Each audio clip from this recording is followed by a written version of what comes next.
来继续来看美国加州北部的海峡，伫台湾时间半暝2:44发生着规模7个大地震，当地民众甲学校紧急来撤离。这地震实在摇甲真大力，这个超市的货品是落甲规涂骹，民众厝内底物件嘛是摇甲东倒西歪。讲这个地震后的场景，就袂输是灾难片的现场同款，有将近500万人受到影响。Earthquake. I feel it. Oh my god. 美国加州北部伫咧当地时间初5罕咧发生规模7个大地震。Shortly afterwards, a 5.8 magnitude quake hit in northern Sonoma County, followed by several smaller aftershocks. 超市内底商品是落甲规涂骹，即个地区大翻身，民众也阁真惊吓。My house started swaying. So it probably rolled down the coast. They told us to evacuate to higher ground. So I grabbed my kittens.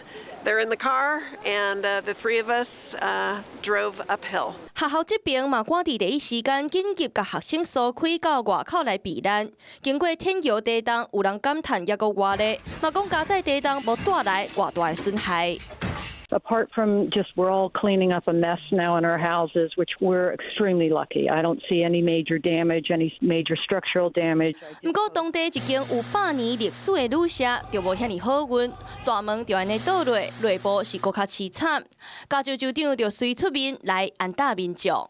I just signed off on a state of emergency declaration that will allow us to provide more resources, provide some of our National Guard resources as needed. 专员出动，就是希望会当早日让民众恢复正常生活。